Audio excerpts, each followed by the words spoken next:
यीशु, मैं आज का वचन तेरे हाथ में देती हूँ प्रभु। मैं मांगती हूँ तेरी उपस्थिति यहाँ पर जोरों से आने दे प्रभु। वचन के द्वारा लोगों से बात कर प्रभु, प्रोत्साहित कर उन्हें। परमेश्वर उन्हें मदद कर कि वो वचन को सिर्फ सुनने वाले नहीं पर वचन को करने वाले लोग बने प्रभु। अनुग्रह आने दे वो इस वचन पर प्रभु। मेरे मुख से सिर्फ वही शब्द निकलने दे जो तू चाहता है प्रभु। परमेश्वर इस वचन के द्वारा लोगों को प्रोत्साहित कर, मदद कर उनका जीवन उन्हें सही जीने के लिए प्रभु। परमेश्वर शैतान इस वचन को चुरा ना पाए। ये वचन के द्वारा 100 गुना इनके जीवन में फल लगे प्रभु। यीशु के नाम से हम मांगते हैं, आमेन आमेन आमेन। ओके, आज के वचन की जो शुरुआत हो रही है वो है 1 शमूएल 17:31 से 33। 1 शमूएल 1 Samuel 17:31-33। ओके, आज का जो वचन है वो वचन हम दाऊद और शाऊल के कुछ जीवन से हम सीखने वाले हैं। ओके, और हम 3 सीख उनके जीवन से सीखने वाले हैं। तो मैं पूरे वचन को नहीं देने वाली हूँ आपको, पूरा ये नहीं देने वाली हूँ चैप्टर। हम थोड़े थोड़े पार्ट्स में उनके जीवन से सीखने वाले हैं, ठीक है। अब आगे जाने से पहले बहुत सारे लोगों को दाऊद और शाऊल की कहानी ज़्यादा पता नहीं है, तो मैं थोड़ा सा संक्षेप में आपको वो कहानी बताती हूँ। कहानी ऐसी है कि शाऊल एक इज़राइल का राजा बन गया है और इज़राइल और फिलिस्ती लोगों की लड़ाई होने वाली है। होता ऐसे है कि वहाँ पर एक बड़ा व्यक्ति है वहाँ वो फिलिस्तीन में, उसका नाम है गोलियत। और वो आता है और वो इज़राइल को ललकारता है और इज़राइल को कहता है कि अरे तुझ में हिम्मत है तो मुझसे आके लड़।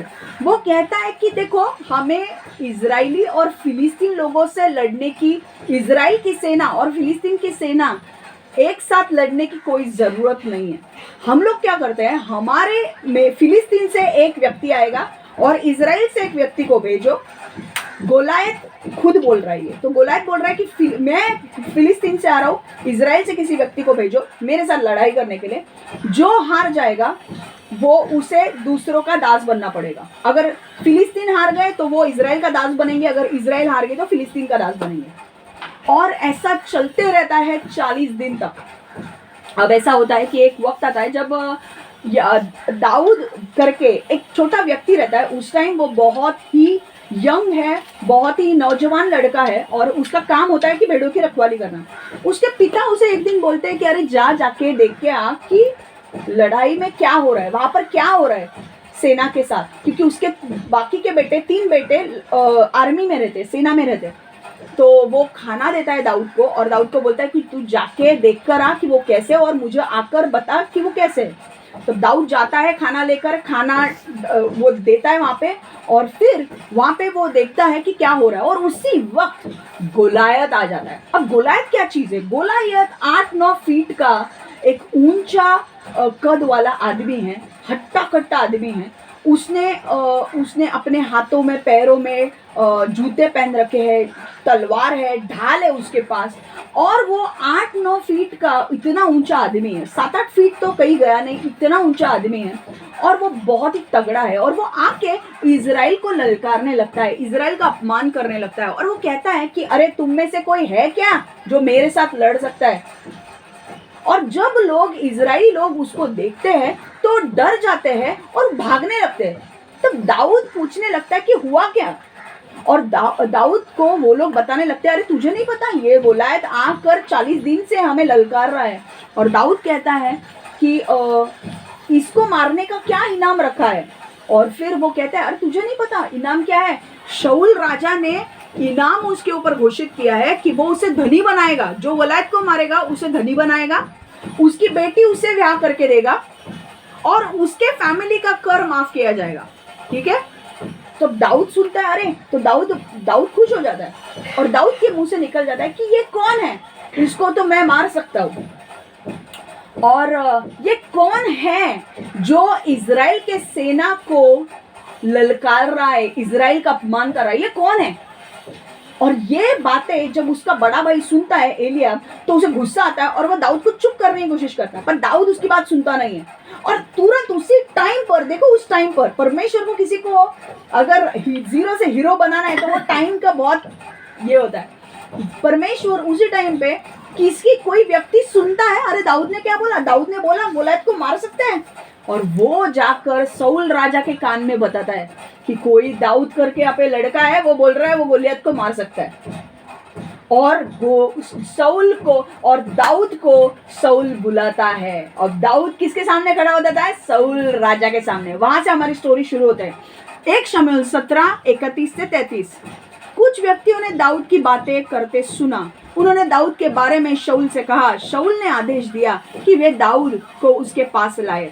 दाऊद ने शाऊल से कहा, किसी व्यक्ति को उसके कारण हतोत्साहित मत होने दो, मतलब निराश मत होने दो।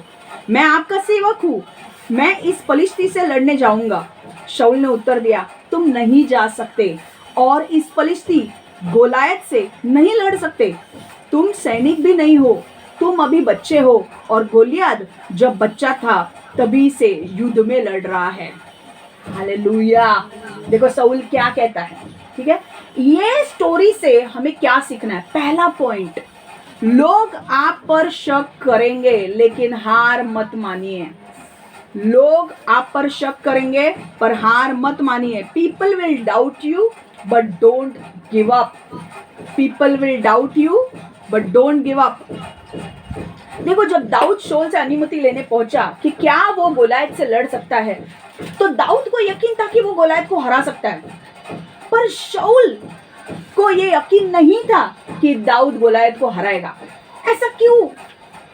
शाऊल को यकीन नहीं था कि दाऊद गोलायत को हराएगा? क्योंकि शाऊल को दाऊद के अनुभव का ज्ञान नहीं था और दाऊद के क्षमताओं का ज्ञान नहीं था। उसे पता नहीं था कि दाऊद के अंदर कौन सी क्षमता है और कौन से अनुभव है। इसीलिए शाऊल ने क्या बोला, नहीं नहीं नहीं, तू उसे हरा नहीं सकता। और उसने क्या बोला पता है? देखो शाऊल ने क्या बोला। यदि शाऊल दाऊद के क्षमताओं को जानता तो वो दाऊद पर यकीन करता। देखो शाऊल ने क्या बोला पता है? शाऊल ने बोला, देख दाऊद को कि बाबा तू एक बच्चा है, तू सैनिक भी नहीं है, और गोलायत बहुत ही बड़ा है। गोलायत बचपन से सेना में है, उसे लड़ाई करना वो जानता है। पर अब क्या हुआ? शाऊल को पता ही नहीं था ना कि दाऊद ने क्या क्या किया है, दाऊद को कौन से अनुभव है, दाऊद के पास कौन सी क्षमता है। इसलिए बोल दे कि मैं यकीन नहीं करता, और उसने नहीं छोड़ने वाला था वो दाऊद को लड़ाई करने के लिए। मैं आपको एक चीज बोलने वाली हूँ, जैसे शाऊल ने दाऊद को पहली बार देखकर संदेह किया, वैसे ही लोग आपको देखकर पहली बार देखकर संदेह करेंगे, डाउट करेंगे आपके एबिलिटी के ऊपर, डाउट करेंगे आपके स्किल्स के ऊपर, क्षमताओं के ऊपर। बोलेंगे, अरे तू इंजीनियर बन रहा है। कुछ लोगों को आपने देखा होगा, तू इंजीनियर बन रहा है, तू इंजीनियरिंग कर रहा है, तेरे मुंह से तो लगता नहीं। अरे मेरे मुंह से लिखा है क्या मैं होशियार हूं या नहीं हूं? समझ में आ रहा है? देयर आर पीपल, ऐसे लोग होते, उनको अच्छा दिखाई नहीं देता लोगों का, डाउट कर दे। तू बिजनेस खोलेगा, शक्ल देखे क्या आईने में, है कि नहीं? बोलते है कि नहीं? अरे ये क्या मिनिस्ट्री चलाएगी, ये तो लड़की है। लड़कियों की कभी मिनिस्ट्री चलती है क्या? आपको पहली बार देखकर लोग आपके ऊपर डाउट करेंगे और बोलेंगे, ये क्या जॉब में टिकने वाला है, 10 दिन टिकता नहीं, ये क्या टिकेगा? डाउट करेंगे। पर जब वो संदेह आपके ऊपर करेंगे, जब वो आपके ऊपर डाउट करेंगे, यकीन नहीं करेंगे कि आपके अंदर वो है जो आप कर सकते हो, तब आपको निराश नहीं होना है। क्यों वो डाउट करेंगे? क्योंकि वो आपके अनुभव को नहीं जानते, वो आपके काबिलियत को नहीं जानते, आपके अंदर क्या है वो नहीं जानते। अगर मैं रंजना को बोलूं कि रंजना को कुछ अच्छा हम लोग बच्चे का क्या बोलते हैं, प्रोजेक्ट बनाने को नहीं आता, तो मैं गलत हूँ, क्योंकि मुझे पता है वो अच्छा प्रोजेक्ट बना दिया। अगर मुझे पता है अगर वो अच्छा प्रोजेक्ट बनाती है तो मैं बोलूंगी अरे वो अच्छा करती है, पर मुझे पता ही नहीं है कि वो कितनी अच्छी है, तो मैं क्या बोलूंगी, रंजना क्या करेगी, रंजना को कुछ नहीं आएगा। कभी कभी लोग आपके ऊपर डाउट करेंगे, आपके काबिलियत के ऊपर, आपके स्किल्स के ऊपर, आपके हुनर के ऊपर, क्योंकि वो नहीं जानते आपके अंदर क्या है। उस वक्त जब वो डाउट करते हैं, आपको निराश नहीं होना है। बहुत सारे लोग दूसरों के ओपिनियन पे जीते हैं। दूसरे लोगों ने बोला ना अरे तू अच्छा कर रही है, तो उनको लगता है हाँ मैं अच्छा कर रही हूँ, पर वो लोग बोलेंगे तू बेकार कर रही है, उनका डिमोरलाइज हो जाते हैं, उनका आत्मविश्वास घट जाता है। दूसरे लोग अगर आके बोलेंगे ना ये क्या अच्छी नहीं है, ये पागल है, ये उनको क्या लगता है ये काम में अच्छा काम नहीं करती है, उनको फटाक से वो चीज को अंदर ले लेते हैं और वो उनका आत्मविश्वास चले जाता है। बहुत सारे लोग आपके ऊपर आपका आत्मविश्वास निकालने के लिए लोग आपको आके ऐसी चीजें बोलेंगे, है तू क्या, तेरे कुछ है क्या टैलेंट है, क्षमा क्या, वो क्या चलेगी मिनिस्ट्री।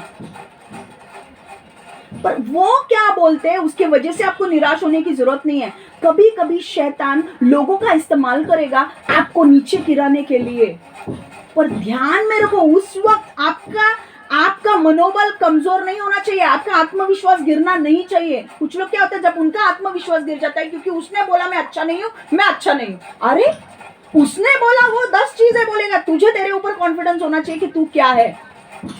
हालेलुया। लोग तुझे नीचे गिराने के लिए शैतान ऐसे लोगों को आपके सामने लाएगा जो 4 लोग बोलेंगे तू गंदे है, तुझे आता नहीं है, तुझे आता नहीं है, तुझे आता नहीं है, और 4 लोग बोल रहे हैं इसलिए हाँ मैं भी सोचता हूं मुझे नहीं आता है। गलत है वो चीज। आप जानते हो आपके अंदर क्या है, आप जानते हो आपके अंदर क्या अनुभव है। हालेलुया। समझ में आ रहा है। देखो दाऊद का आत्मविश्वास कहां से आ रहा था कि वो गोलियत को हरा सकता है, ये उसके पिछले अनुभव से आ रहा था। हालेलुया। दाऊद बिंदास बोल रहा था मैं गोलियत को हरा सकता हूँ। कैसे? अरे 8 फुट का आदमी, वो इतना सा था, वो उतना ये नहीं था, और वो यंग था, वो बहुत ही उसका अनुभव मतलब वो बहुत यंग था, वो नौजवान लड़का था और उसके सामने एक एक्सपीरियंस प्लेयर था। पर दाऊद के अंदर एक ऐसा आत्मविश्वास था जो बाकी किसी इजरायलियों में नहीं थे। इजरायली लोग गोलियत को देखकर डरते थे, पर ये बोल रहा है मैं उसके साथ लड़ूंगा, जबकि वो 15-16 साल का हो सकता है उस टाइम पे।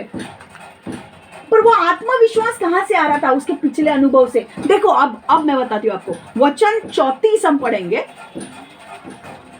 वचन 34 उसी का अध्याय, वचन 34, 1 शमूएल 17 वचन 34। क्या लिखा है देखो। दाऊद ने शाऊल से क्या कहता है देखो। किंतु दाऊद ने शाऊल से कहा, मैं आपका सेवक हूँ और मैं अपने पिता की भेड़ों की रखवाली भी करता रहा हूँ। यदि कोई शेर या रीछ आता है और झुंड से किसी भेड़ को उठा ले जाता है तो मैं उसका पीछा करता था। मैं उसे उस जंगली जानवर पर आक्रमण करता था और उसके मुंह से भेड़ को बचा लेता था और उससे युद्ध करता था तथा उसे मार डालता था। हालेलुया। दाऊद को पता था। दाऊद क्या था? पहले कौन है वो पहले भेड़ों की रखवाली करता था। वो भेड़ों की रखवाली करने का काम करता था, और भेड़ों की रखवाली करते वक्त ऐसे सिचुएशन उसके लाइफ में आए थे कि कई बार शेर आया था, भेड़ को उठा के लेकर गया था, पर उसने क्या बोला? मैं शेर के पीछे भागा हूं, शेर को मैंने मार डाला है और शेर के मुंह से मेरे भेड़ को वापस ले लिया है, और मैंने भेड़ की मेरी रखवाली की है। दूसरा इंसिडेंट उसने बताया कि मैंने रींछ को मारा है। रींछ मतलब कौन? ये असुअल, बैर। रींछ मतलब बैर, ओके। और उसने कहा कि जब एक रींछ आया, रींछ ने मेरे मेमने को ले लिया मुंह पे, मैंने उसको भी अटैक किया। रींछ कितना बड़ा होता है पता है? असुअल, मराठी में असुअल, वो कितना बड़ा होता है पता है आपको? उसको मारना इतनी आसान बात नहीं है, और उसने उसको मार डाला, उसके मुंह से उसके भेड़ को छीनकर अपने पास लेकर आया, और अब वो शाऊल के सामने बताता है कि मैं गोलियत को मार सकता हूं। क्यों? उसके पिछले अनुभव स्ट्रॉन्ग थे।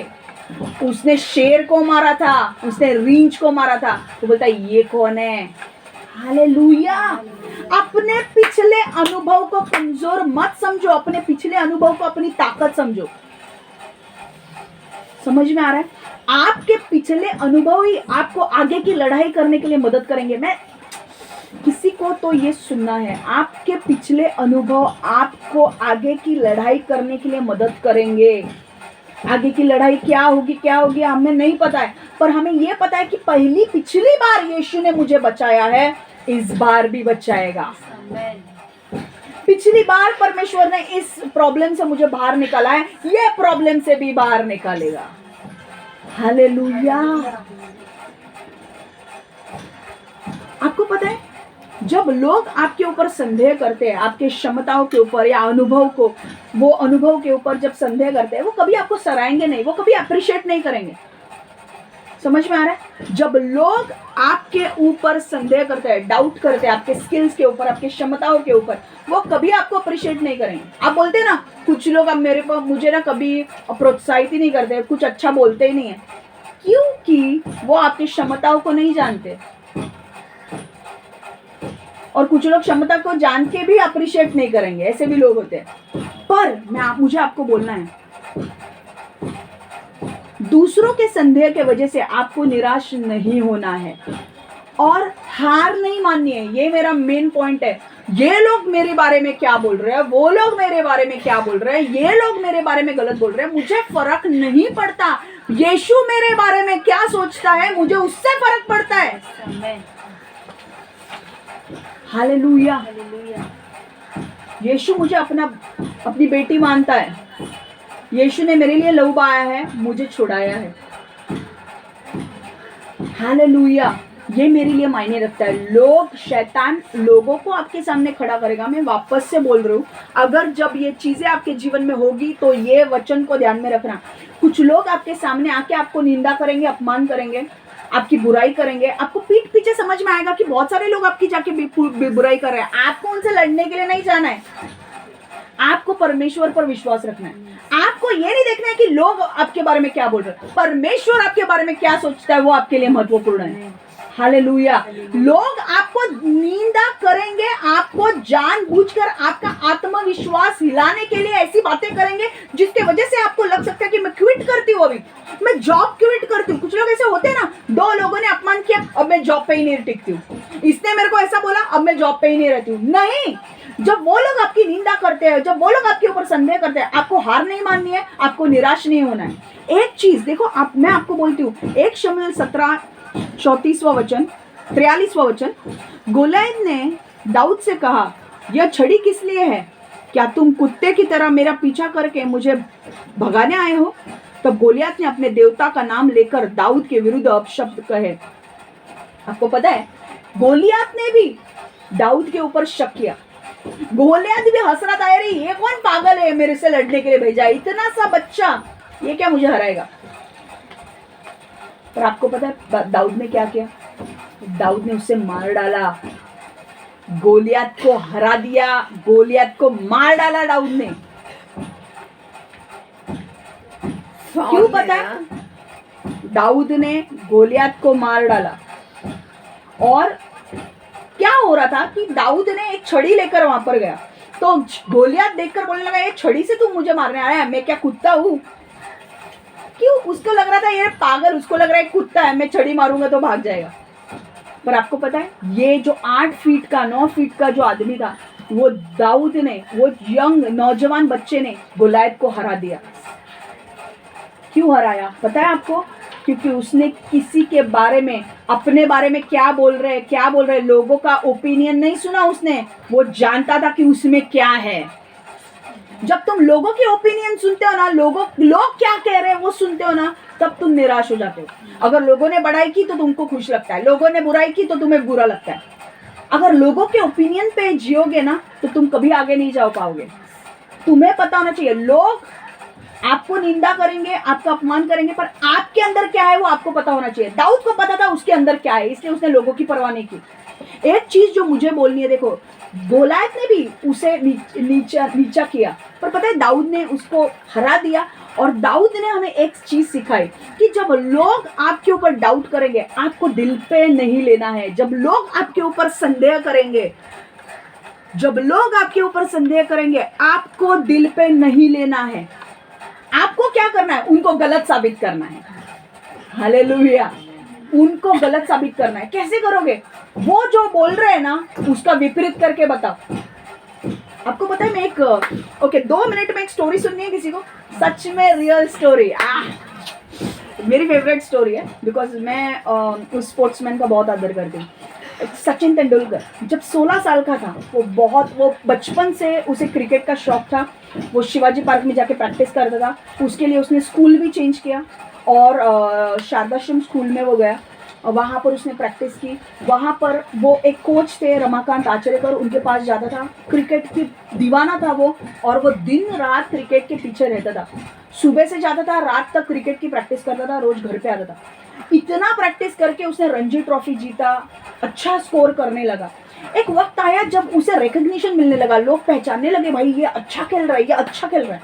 उसे वर्ल्ड कप में लिया गया, इंडियन टीम में सिलेक्ट किया गया। जब उसे इंडियन टीम में सिलेक्ट किया गया, वो सिर्फ 16 साल का था। उसे वर्ल्ड कप में लेके जब गए, तब 1982 का वर्ल्ड कप था वो शायद से। जब उसे वर्ल्ड कप में लेके गए ना, तो वो फर्स्ट टाइम पाकिस्तान के खिलाफ खेलने वाला था। और उसके देखो, वो एक तो छोटा बच्चा है, उसको यहाँ पे खेलने की आदत है, पर वो अभी गया वर्ल्ड कप, और वर्ल्ड कप भी किसके अगेंस्ट खेल रहा है? पाकिस्तान। और आपको पता है कैसे होती है मैच। और आपको पता है कौन बॉलर थे? वकार यूनिस और वसीम अकरम। आपको पता नहीं होगा, पर अभी सुन लो। वकार यूनिस और वसीम अकरम ऐसी स्पीड में बॉल डालते थे कि भाई 147, 156 के स्पीड में बॉल जाती थी। वो इतनी स्पीड वाली बॉल होती थी कि भाई किसी ने अगर बॉल चूका, मतलब अगर नहीं किया टच, अगर लग गया तो फूट गया, सिर फूट जाएगा।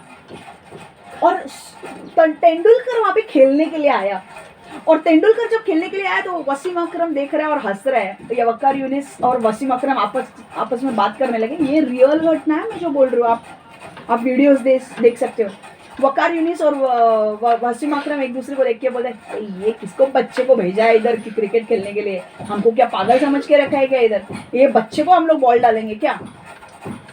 और हंस रहे थे वो सचिन तेंदुलकर के ऊपर, ये क्या मारने वाला है, ये क्या करने वाला है, ये बच्चा। और उस वक्त उन्होंने इंडिया की इतनी वाट लगा दी थी, पूछो मत। इंडिया हारने जा रही थी, बहुत सारे लोगों के विकेट गिर चुके थे। और जब सचिन आया, सचिन को उसने ऐसा जबरदस्त बॉल डाला, ये सचिन का नाक फूट गया। वो जवान लड़का था, उसे उसका कॉन्फिडेंस शेक होने लगा। पर पता है क्या हुआ? उसका भाई आया वहां पे, और उसके वहां पर लोग उसको बोलने लगे कि भाई तू रिटायर्ड हो गए, निकल जा, बाद में आजा खेलने के लिए, या तू चला जा। लोग उसे बोलने लगे क्योंकि उसके नाक से खून बहने लगा। सब लोग हंस रहे थे पाकिस्तान के टीम के, किसको बोला है यार, किसको खिलवा रहे हैं ये लोग? सब लोग बोल रहे हैं सचिन को, अरे तू बेटा जा, तू जा स्टेडियम में जाके बैठ। सचिन ने पता है क्या बोला? मैं खेलेगा, मैं यहीं पे रहूंगा, मैं वापस वसीम अकरम के बॉल झेलूंगा, मैं वापस वकार यूनिस के बॉल झेलूंगा, पर मैं यहां से जाऊंगा नहीं। और आपको पता है, जब बाद में उसने क्रिकेट खेलना चालू किया, जब उसका नाक फूट गया, उसके बाद में उसने जो क्रिकेट खेला, उसने वो मैच निकलवा के दी, वो जीत गई इंडिया। और ऐसे 4 मारे उसने, वो वसीम अकरम और वकार यूनिस, जो उनको इतना एक्सपीरियंस प्लेयर्स थे, वो बोलने लगे कि भाई हम लोग ने कभी नहीं देखा था कि सचिन हमारी इतनी धुलाई करेगा। हालेलुया। देखो, सचिन को जब बोलने लगे ना, लग गया, तो सचिन घबराया नहीं, अरे भाई बॉल लग गया, खून आ रहा है, तो अभी मैं जाता हूँ स्टेडियम में। नहीं, उसे पता था वकार यूनिस या वसीम अकरम या जो भी मेरे बारे में लोग बोल रहे हैं, बोलने दो। मेरे टीम के भी बोल रहे, बोलने दो। पाकिस्तान की टीम के भी बोल रहे, बोलने दो। मुझे पता है मेरे अंदर क्या है। और वो खड़ा रहा, उसने वो मैच जितवा के दी। हालेलुया। उसने बोला मैं खेलेगा। हालेलुया। दाऊद, मैं आपको बोलती हूँ, लोग आपके बारे में क्या बोलते हैं, क्या सोचते हैं, उससे आपको फर्क नहीं पड़ना चाहिए। तुम्हें पता है तुम्हारे अंदर क्या है और तुम कहां पे जा सकते हो। हालेलुया। जब लोग आपको टॉन्ट मारेंगे, जब लोग आपको बोलेंगे ना, आपको निराश होने की जरूरत नहीं है। आपको उनको रॉन्ग प्रूव करना है। सचिन ने उनको रॉन्ग प्रूव किया, दाऊद ने उनको रॉन्ग प्रूव किया कि वो गोलायत को मार सकता है। सचिन बोला मैं यहीं पे रहूंगा, और उसने चौके छक्के मारे और उसने जीत इंडिया को दिलाई। हालेलुया। समझ में आ रहा है? यहाँ से क्या समझना है? लोग संदेह करेंगे पर हार नहीं माननी है। आमेन। दूसरा पॉइंट, आपके पास जो है उससे संतुष्ट रहे। आपके पास जो है उससे संतुष्ट रहे। B content with what you have. और एक सीख जो हमें दाऊद और शौल की कहानी सिखाती है, वो ये है कि हमें हमेशा हमारे पास जो है उससे हमें संतुष्ट रहना है। जब दाऊद ने गोलियत को मार दिया था, तो शाऊल दाऊद के ऊपर जलन रखने लगा और उसे मारने आया। एक सीख जो हमें सीखने की हमें हमारे जीवन में संतुष्ट है। देखो, जब दाऊद ने गोलायत को हरा दिया तो शाऊल को जलन आई अंदर और शाऊल दाऊद को मारने लग गया। पर ये कैसे हुआ मैं आप बता रही हूँ। देखो, जब दाऊद ने गोलायत को मार दिया तो थोड़े टाइम के लिए शाऊल बहुत खुश हो गया। शाऊल कौन था? शाऊल इजराइल का राजा था। वो बहुत खुश हो गया क्योंकि हमको इस बड़े आदमी से छुड़ाया दाऊद ने, और वो बहुत खुश हुआ। पर एक वक्त आया जब उसके अंदर जलन आ गई। और वक्त कौन सा था? जब उसने कुछ औरतों को गाना गाते हुए सुना और उस गाने में दाऊद की और शाऊल की तुलना करते हुए सुना। और उस गाने में एक तुलना ये थी कि दाऊद ने 10,000 मारे और शाऊल ने 1,000 मारे। जब ये तुलना हुई ना, तो शाऊल को बुरा लग गया कि ये बोल रहे हैं दाऊद ने 10,000 मारे और शाऊल ने सिर्फ 1,000 को मारा। ये तुलना जब उसकी हुई तो उसके अंदर जलन आ गई और फिर उसके बाद वो दाऊद को मारने लगा। दाऊद को मारने का प्लान बनाने लगा, वो मारने भी गया। 1 शमूएल 18:8 देखेंगे। स्त्रियों, 1 शमूएल 18:8, 1 Samuel 18:8। स्त्रियों के इस गीत ने शाऊल को खिन्न कर दिया। वो बहुत क्रोधित हो गया। शाऊल ने सोचा, स्त्रियां कहती है कि दाऊद ने दासियों 1,000 शत्रु मारे हैं, और वे कहती है कि मैंने केवल 1,000 शत्रु ही मारे। समझ में आया? दाऊद ने 10,000 मारे और शाऊल ने सिर्फ 1,000 मारे। इसके वजह से शाऊल दाऊद से जलन रखने लगा और उसके पीछे जाकर उसे मारने लगा। अब देखो, शाऊल ये पूरी तरह से भूल गया था कि दाऊद उसके लिए ही काम करता है। जब जलन सिर के ऊपर आती है ना, जब जलन सवार हो जाए ना, तो हमें सही निर्णय नहीं ले सकते हम। शाऊल जानता था कि वो उसके लिए काम करता है, दाऊद उसके लिए काम करता है, फिर भी उसके ऊपर इतना जलन था कि वो उसे मारने के लिए गया।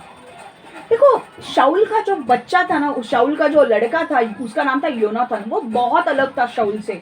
उसने शाऊल को याद दिलाया कि भाई, तुझे याद नहीं है कि एक वक्त था जब यही दाऊद ने तुझे खुश किया था गोलायत को मार के, और आज तू उसी को मार रहा है। तू ये जो कर रहा है वो गलत कर रहा है। क्यों ऐसा योनाथन ने किया पता है? क्योंकि योनाथन दाऊद से बहुत प्रेम करता था। योनाथन और दाऊद की दोस्ती बहुत गहरी थी, बहुत गहरी। और योनाथन नहीं देख सकता था कि मेरे पिता मेरे बेस्ट फ्रेंड को मारे। वचन में हम देखेंगे, देखो 1 शमूएल 19:5। दाऊद अपना जीवन पर खेला था जब उसने फलिश्ती गोलियत को मारा था। यहोवा ने इज़राइल के लिए एक बड़ी विजय प्राप्त की थी। आपने उसे देखा और आप उस पर बड़े प्रसन्न थे। कौन बोल रहा है? ये योनाथन। आप दाऊद को हानि क्यों पहुंचाना चाहते हो? वो निरपराध है, उसे मार डालने का कोई कारण नहीं है। समझ में आ रहा है? शाऊल को दाऊद के प्रति अपना रवैया बदलना इस तरह है कि हम कैसे खुश हो सकते हैं लेकिन थोड़ी जल्दी हम दुखी हो जाते हैं। कई बार कैसे होता है, शाऊल थोड़ी देर के लिए खुश था दाऊद से और बाद में जलन उसके अंदर आ गई, दुखी हो गया। वैसे हम लोग भी कभी कभी वैसे होते हैं ना, कई बार थोड़ी टाइम तक खुश रहते हैं और बाद में हमारे अंदर हम दुखी हो जाते होते हैं कि नहीं? देखो, अब उदाहरणार्थ कुछ लोग बोलेंगे अगर नहीं होते ना, ऐसा फटका मारूंगी ना। अभी उदाहरण दे रही हूँ मैं।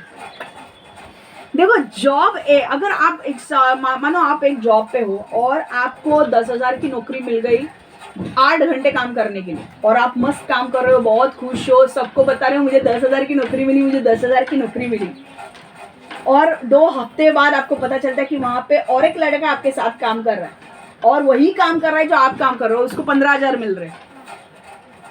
उसको 15,000 मिल रहे हैं, तो आपको कैसे लगेगा? दुख होगा ना। तो थोड़े टाइम के लिए खुश रहे, वाह मुझे नौकरी मिल गई, मुझे 2 महीने से नौकरी नहीं थी और अब भी मिल गई, और 2 वीक के बाद मुझे पता चलता है कि क्या इसको 15,000 और मुझे 10,000। दुखी, खुश। अब क्या हो रहा है, अब जलन आएगी अंदर, इसे क्यों मिल रहा है, मुझे क्यों नहीं मिल रहा है। अब जलन के मारे वो जो लड़का है उसके ऊपर आप जलन रखने लगोगे। बॉस के साथ तो जलन कर नहीं सकते, तो वो लड़के के ऊपर जलन रखोगे। हाँ अच्छा, क्या मैं इसको सिखाऊंगा ही नहीं अभी, शाना मैं इसको सिखा रहा हूं, ये सब सीख के 15,000 ले रहे हैं, क्योंकि उसका नॉलेज भी होगा, उसने कुछ एक्स्ट्रा डिग्री ली होगी, इसके लिए उसको सैलरी ज्यादा मिलेगी। पर मैं उसके साथ खाना नहीं खाऊंगा, मैं उसके साथ बात ही नहीं करूंगा, क्योंकि ये मेरे से ज्यादा सैलरी देते हैं। गलती किसकी है, बॉस। गलती किसी की नहीं है, शायद से आपको पता नहीं है कि उसके पास डिग्री ज्यादा है, ज्यादा उसका पास अनुभव हो सकता है आपसे ज्यादा, पर आप बोल रहे हो बॉस इसको क्यों 15,000 की सैलरी। बिना सोचे समझे क्या होता है, आप उससे झगड़ा मोल लेते हो। हर कोई काम में, अगर वो आपको काम में हेल्प भी मांगेगा आप करोगे नहीं, बराबर है, बराबर ना। मुझे अच्छा लग रहा है, ऑनेस्टली उत्तर दे रहे हो, हाँ नहीं करेंगे भाई, नहीं करेंगे, मतलब है अभी भी है अंदर, बहुत छुटकारे की जरूरत है।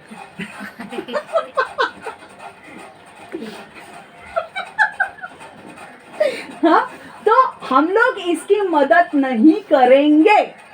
तुमको क्या करना है वो करो, इसको 5,000 क्यों एक्स्ट्रा देते हो, उसको बोलो करने को, नहीं तो हमारे सैलरी बढ़ाओ, फिर हम मदद करेंगे। होता है कि नहीं, होता है कि नहीं। वाह वाह, मुझे बहुत अच्छा लग रहा है, बहुत अच्छा लग रहा है, सच्चाई बाहर आ रही है। ऐसी स्माइल दिख रही है ना कि सब लोग करते ही होंगे। तो पता है आपको इसके वजह से क्या होता है, आप जो रोज खुश रहते थे घर पे आने के बाद, वो खुशी नहीं रहेगी। वो बार बार आप उस व्यक्ति के बारे में सोचोगे, दुखी हो जाओगे। बार बार आप जाओगे काम, आप देखो घर पे जब काम पे जाते हो तो ज्यादा टाइम आप काम में रहते हो। घर पे आने के बाद क्या आप थोड़ी देर घर पे रहते हो, खाना वाना खाते हो और फिर सो जाते हो। ज्यादा टाइम तो आप ऑफिस में रहते हो, तो ऑफिस में रह के उसके साथ दुश्मनी मोल लोगे, घर पे टेंशन रहेगा आपको, आपका दिन खराब हो जाएगा, आपके काम अच्छे नहीं होंगे, आप दूसरों लोगों के साथ बर्ताव गंदा करोगे, है कि नहीं। क्यों, क्योंकि आपका उसके साथ अनबन हो गया है, उसकी सैलरी ज्यादा है, होता है कि नहीं। पर हमको ये क्यों करना है। हम जब सीख जाएंगे कि हमारे पास जो है, जब हम उससे खुश रहना सीखेंगे ना, हमारी लाइफ बहुत इजी हो जाएगी, आसान हो जाएगी। जब हम कंपैरिजन करते हैं ना, वहां पे गड़बड़ होना चालू हो जाता है। कंपैरिजन कभी भी मत करो, अपनी तुलना किसी और के साथ मत करो। और अगर आप उसको पैसा ज्यादा भी मिल रहा है, छोड़ दो। ये सीख अपने अंदर डालना सीखो कि जो मेरे पास है, जो मुझे मिलने वाला है, उससे मैं संतुष्ट हूं। मुझे लालच नहीं है, ना मुझे कंपटीशन में जाना है। जो मेरा है, जो मुझे मिलने वाला है, मैं उससे संतुष्ट हूं। I am satisfied with whatever I have. जब आप ऐसा रखोगे ना, आपके दिन अच्छे जाएंगे, आपका डायबिटीज कंट्रोल में रहेगा, ब्लड प्रेशर कंट्रोल में रहेगा, आपको कोई बीमारी नहीं आएगी। जलन की वजह से गुस्सा, क्रोध आपके अंदर होगा, आप सो नहीं पाओगे रात को, और फिर क्या होगा, डायबिटीज, बीपी, ये वो सब शूट होने लगेगा। तो फिर क्या होगा, आपका दिन, आप एक साल भी अगर 365 डेज है अपने साल में, अगर वो लगाते हो, आप 365 दिन दुख में रहोगे। उसके वजह से हमें नहीं रहना है दुख में, हमें कंपटीशन में नहीं जाना है। जो आपके पास है उसमें संतुष्ट रहना सीखो। मेरे पास 10,000 सैलरी है, ठीक है, मैं 10,000 से खुश रहूंगा। आपका पैसा ज्यादा जाएगा टेंशन की वजह से, डायबिटीज पे, बीपी के वजह से, तो डॉक्टर पे, फायदा क्या है। तो 10,000 में खुश रहो ना, 10,000 में भी सेविंग कर सकते हो। जब तुम संतुष्ट रहना जान जाओगे ना, लाइफ के बहुत बड़े प्रॉब्लम्स तुम सॉल्व करोगे।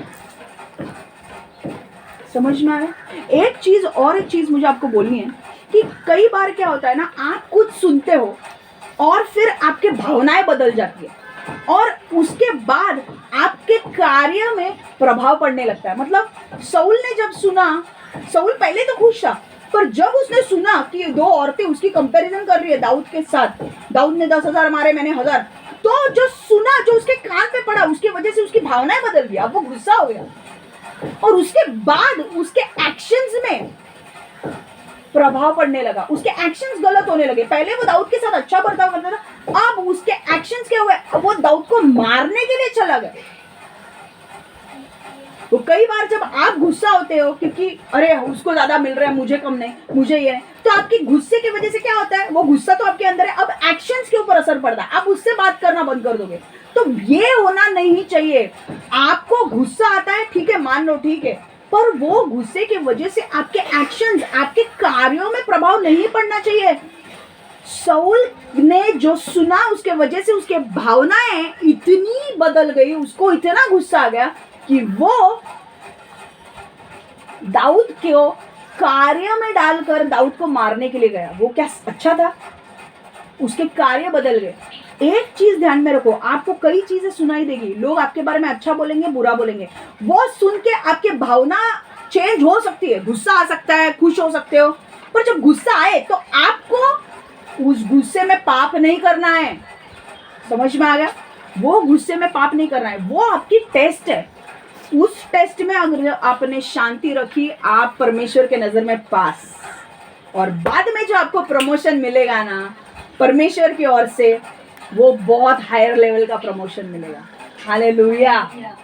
जब आपको आप कुछ सुनते हो, अरे ये मेरे बारे में खुसफुस कर रहा है, ये मेरे बारे में ऐसा बोल रहा है, ये तो ये है, वो है, वो है, वो है, वो है, आपके कान में, आपको कभी कभी ना पीछे हमारे कान में हमको सुनाई नहीं देता है, कभी कभी बहुत पीठ पीछे चलता रहता है, पर कभी कोई तो एक व्यक्ति होता है, शैतान किसी को अरेंज करता है, जाके इसको बोल ऐसा ऐसा है, ऐसा ऐसा कोई कर रहा है, वो आए के बोले तेरे बारे में ऐसा कुछ बोल रहे हैं, अच्छा अच्छा, अभी कल मुझे वचन लेना, अच्छा,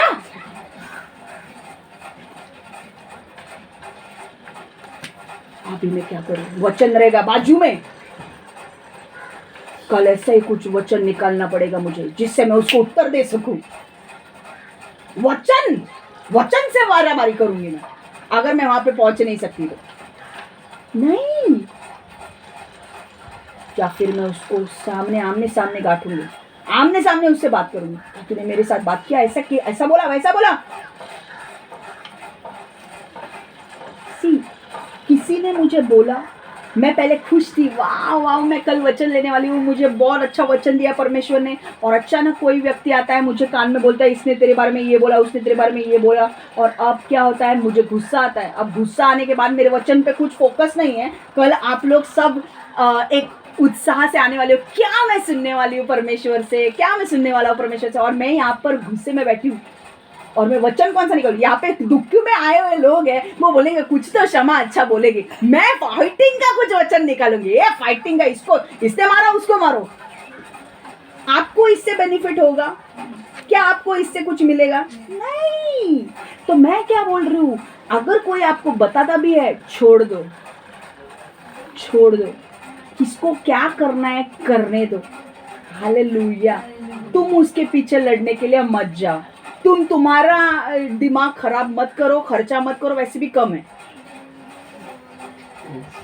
सब लोग हंस रहे हैं, ज्यादा है, ओवर है तुम लोग के पास, ओवर, कम नहीं है, ओवर। तो जो है उसमें खुश रहना सीखो। कौन क्या बोलता है, सबसे शत्रु का सबसे बड़ा हथियार एक ही है, वो आपके बारे में फुसफुसाएगा आपको, और आपको अगर समझ में नहीं आ रहा ना, वो किसी को भेजेगा, जाके बोल,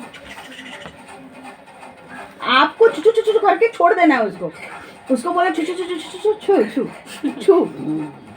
समझ में आ रहा है? आपको आगे नहीं बढ़ना है, आपको आगे नहीं बढ़ना है, आपकी शांति किसी को गवाने मत दो। और आपने अगर ये हासिल कर दिया ना, शैतान हार गया। उसके बाद के प्रमोशंस आप देखो। समझ में आ रहा है? तो आपको क्या सीखना है, आपके बारे में आपको सुनाई देगा, ये ऐसी बोल रही है, वैसी बोल रही है, मेरी सास ये कर रही है, मेरी सास पीछे ये बोल रही है, ये बोल रहा है, वो बोल रहे, आप बोले अच्छा ठीक है छोड़ दो, प्रार्थना करो, परमेश्वर देखेगा उसको। तुमको हाथ में चीजें लेने की जरूरत नहीं है। शांति बनाए रखो, अपनी शांति गवाओ मत।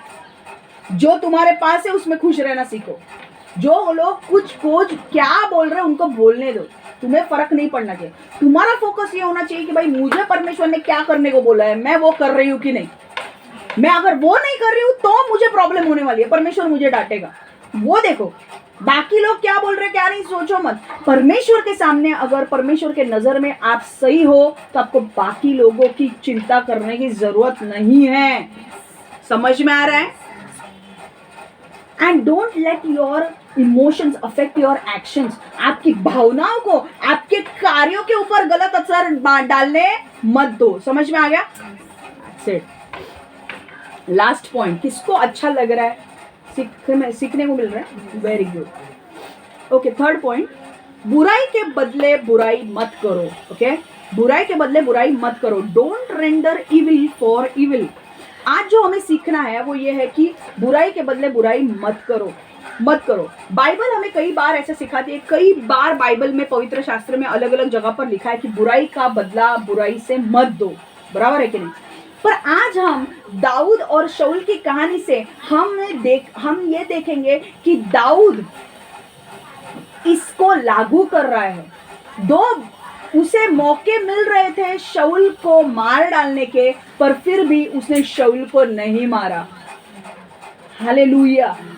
तो बुराई का बदला उसने बुराई से नहीं किया। कब यह हुआ? देखो, कई बार शाऊल ने दाऊद का पीछा किया और उसे मारने की कोशिश की, पर दाऊद को पता था शाऊल के इरादे क्या है। शाऊल के इरादे ये थे कि उसे मारना था दाऊद को। पर दाऊद ने मौका मिलने के बाद, 2 बार उसे मौका मिला दाऊद को शाऊल को मारने का, पर दाऊद ने बोला नहीं, मैं बुराई का बदला बुराई से नहीं दूंगा। उसने शाऊल को हाथ नहीं लगाया। कब? हम देखते हैं, स्टोरी जानेंगे। गुड। आपको कुछ नए नए टॉपिक समझ में आ रहे हैं? गुड। फर्स्ट टाइम देखो, पहली बार क्या हुआ था, जब शाऊल को पता चला कि दाऊद, शाऊल गुस्से में था ही, अब उसको दाऊद को मारना था। कुछ लोगों ने आकर बताया शाऊल को, ये दाऊद ना इधर इधर है। शाऊल अपने 3000 साथियों को, सैनिकों को लेकर वहां पे पहुंचा। वहां पे पहुंचने के बाद उसने देखा कि शाऊल को ढूंढने लगा वो, और वहां पे एक गुफा थी। अब शाऊल को आ गई जोर से सोच। शाऊल गया उस गुफा के अंदर शौच करने के लिए। अब उसी गुफा के अंदर दाऊद और उसके आदमी थे, अंदर थे, उसे दिखाई नहीं दिया। और वहां पर उसके आदमी दाऊद को बोलने लगे, अरे देख, तेरा शत्रु तेरे सामने है, मार डाल उसको। क्यों छोड़ता है? वैसे भी परमेश्वर ने बोला है कि मैं तेरे शत्रु को तेरे हाथ में दूंगा, फिर जो चाहे तू कर। देखो, हम वचन में देखेंगे 1 शमूएल 24:4। 1 शमूएल 24:4, 1 शमूएल 24:4। लोगों ने दाऊद से कहा, आज वह दिन है जिसके विषय में यहोवा ने बातें की थी। यहोवा ने तुमसे कहा था, मैं तुम्हारे शत्रु को तुम्हें दूंगा, तब तुम जो चाहो अपने शत्रु के साथ कर सकोगे। तब दाऊद, देखो आगे वापस कर सकोगे। तब दाऊद रेंग कर शाऊल के पास आया। दाऊद ने शाऊल के लबादे का एक कोना काट लिया। शाऊल ने दाऊद को नहीं देखा। दाऊद ने पता है क्या किया? दाऊद ने अपने लोगों को से कहा, देखो, दाऊद के लोग क्या बोलने लगे, तेरा शत्रु, परमेश्वर ने बोला था ना, मैं तेरे शत्रु तेरे हाथ में आया, तेरा शत्रु तेरे सामने गुफा में शौच कर रहा है, मार डाल उसको। पर दाऊद ने बोला, मैं उसे नहीं मारूंगा। उसे पता है क्या किया दाऊद ने? वो चुपके से गया, शाऊल का जो कपड़ा था, शाऊल का छोटा सा कपड़े का कोना उसने काटा और अपने पास रख लिया। क्यों रख लिया पता है?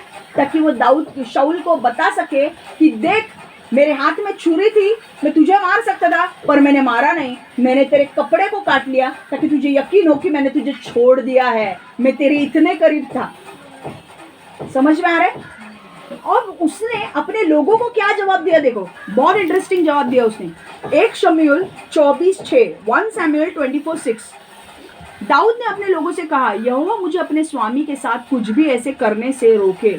शाऊल यहोवा का चुना हुआ राजा है, मुझे शाऊल के विरुद्ध कुछ नहीं करना चाहिए, वह यहोवा का चुना हुआ राजा है। समझ में आ रहा है?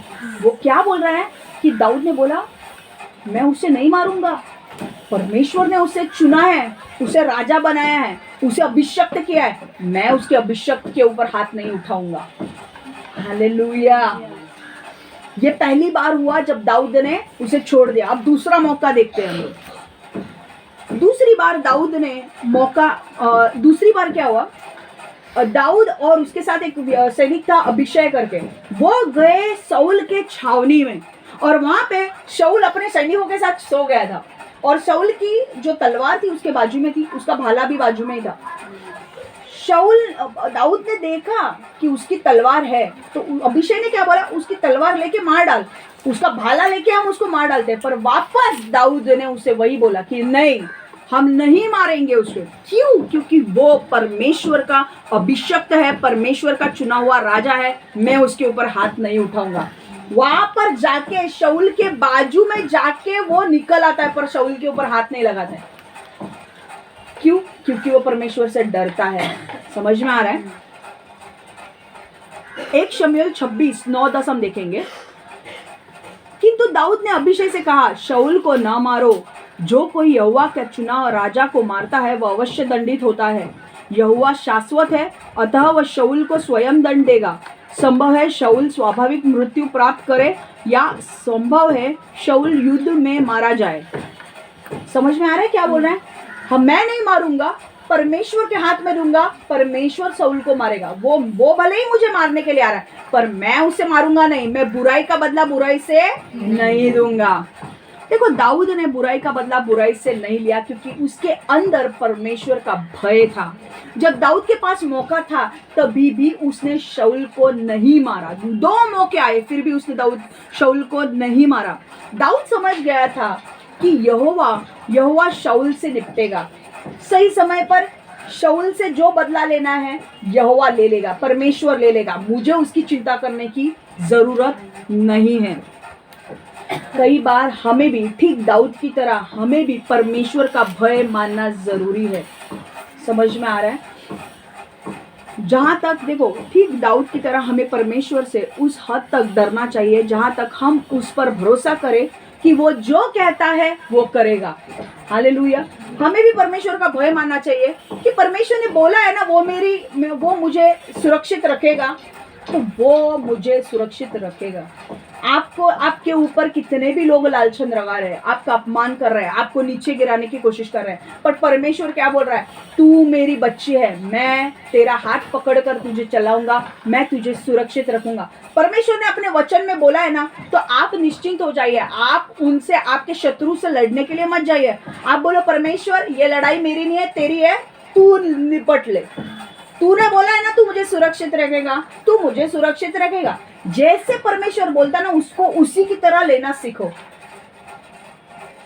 ये इंपॉर्टेंट है। वर्ड क्या बोलता है? मैं तुझे संभालूंगा, मैं तुझे सुरक्षित रखूंगा, तो परमेश्वर सुरक्षित रखेगा। उसमें थोड़ा कम नहीं, थोड़ा ज्यादा नहीं ऐड करो। समझ में आ रहा है? परमेश्वर ने बोला है, परमेश्वर करेगा। आपको लड़ाई लड़ने नहीं जाना है। कई वक्त पवित्र शास्त्र हमें कहता है, बुराई का बदला बुराई से मत दो। हमें बुराई का बदला भलाई करके देना चाहिए। कैसा देना चाहिए? हमें, कोई हमारा बुराई कर रहा है, पर हमें बुराई करके बदला नहीं देना है, हमें भलाई ही करना है। आमीन। वचन देखो, 1 पत्रस 3:9, 1 पीटर 3:9। एक बुराई का बदला दूसरे बुराई से मत दो, अथवा अपमान के बदले अपमान मत करो, बल्कि बदले में आशीर्वाद दो, क्योंकि परमेश्वर ने तुम्हें ऐसे ही करने को बुलाया है। इससे तुम्हें परमेश्वर के आशीर्वाद का उत्तर अधिकार मिलेगा। हालेलुया। परमेश्वर क्या बोल रहा है? तुम बुराई का बदला बुराई से मत दो। वो लोग तुम्हारे साथ बुराई कर रहे हैं, तुमको कुछ बोलेंगे, तुम्हें नीचे गिराएंगे, तुम्हारे बारे में कुछ बोलेंगे, तुम्हारे मिनिस्ट्री को नीचे गिराएंगे। तुमको उनके मिनिस्ट्री में कुछ करने नहीं जाना है, ना तुमको उनके साथ बात करने भी जाना है। तुमको परमेश्वर के हाथ में देना है और परमेश्वर को बोलना है कि परमेश्वर तू देखेगा, परमेश्वर तू देखेगा, परमेश्वर देखेगा। और जब तुम बुराई का बदला भलाई करके दोगे, जब तुम कुछ करने नहीं जाओगे, ना तुम उनकी निंदा करोगे, ना किसी को जाके उनके बारे में बोलोगे, परमेश्वर तुम्हें प्रमोट करेगा। हालेलुया। परमेश्वर तुम्हें ऊंचा उठाएगा। रोमियो 12:19 देखो क्या कहता है, किसी से अपने आप बदला मत लो मेरे मित्र, बल्कि ऐसे परमेश्वर के क्रोध पर छोड़ दो, इसे परमेश्वर के क्रोध पर छोड़ दो, क्योंकि शास्त्र में लिखा है, प्रभु ने कहा है, बदला लेना मेरा काम है, प्रतिदिन मैं दूंगा। Hallelujah. Vengeance is mine, I will repay, says the Lord. परमेश्वर क्या बोल रहा है? बदला लेना मेरा काम है, बदला लेना मेरा काम है और मैं इसे लूंगा। समझ में आ रहा है? तो बदला आपको नहीं लेना है। 3 पॉइंट आपको ध्यान में रखने हैं। पहला पॉइंट आपको क्या ध्यान में रखना है? पहला पॉइंट ये कि आपको लोग आप पर शक करेंगे, आपके ऊपर डाउट करेंगे, लेकिन आपको हार नहीं माननी है, ठीक है? People will doubt you but don't give up. दूसरा पॉइंट आपको देखना है कि B content with what you have. आपके पास जो है उससे संतुष्ट रहे, ठीक है? एंड थर्ड वन, परमेश्वर हमें कहता है कि बुराई के बदले बुराई मत करो। हाँ, बुराई के बदले हमें बुराई नहीं करनी है, बुराई का बदला हमें अच्छा ही करके देना है। कुछ लोग आपके बारे में बोल रहे हैं, आप उनके बारे में गलत बोलने मत जाओ, आप अच्छा ही रहो। समझ में आ रहा है? यस, परमेश्वर के हम प्रार्थना करेंगे। परमेश्वर यीशु, हम हर एक व्यक्ति के लिए प्रार्थना करते हैं प्रभु। हम मांगते हैं प्रभु तेरी उपस्थिति हमारे बीच में बनी रहे प्रभु। हम मांगते हैं कि हर एक व्यक्ति को छू ले प्रभु, इस वचन के द्वारा उन्हें प्रोत्साहित कर प्रभु, उन्हें बुद्धि ज्ञान से भर प्रभु, कि आज के बाद ये बुराई का बदला भलाई करके ही देंगे प्रभु। ये लोग जब उनके ऊपर डाउट करेंगे या संदेह करेंगे तो वो हार नहीं मानेंगे, पर उन लोगों को गलत साबित करके दिखाएंगे। परमेश्वर, हमारा विश्वास है प्रभु कि तू हमारे जीवन में भरपूर बदल करने वाला है, हमारे जीवन को बदलने वाला है, हमारे जीवन में एक संतुष्टि लाने वाला है। हम ये भी विश्वास करते हैं कि प्रभु आज से हमारे जीवन में हम ज़्यादा संतुष्ट रहना सीखेंगे। हमारे पास जो है उसमें हम खुश रहेंगे। हम हमारे जीवन में जलन को आने नहीं देंगे। हमारे अंदर परमेश्वर, अगर हमने कोई भी पाप किया हमें क्षमा कर प्रभु, हमारे अंदर वो शांति दे, हमारे अंदर की जलन निकाल दे और हमें संतुष्ट रहने सिखा प्रभु। जो तू चाहता है हमारे जीवन में होने के लिए वही हमारे जीवन में होने दे प्रभु। यीशु के नाम से मैं प्रार्थना करती हूँ। Amen, amen, amen. God bless you all. Take care.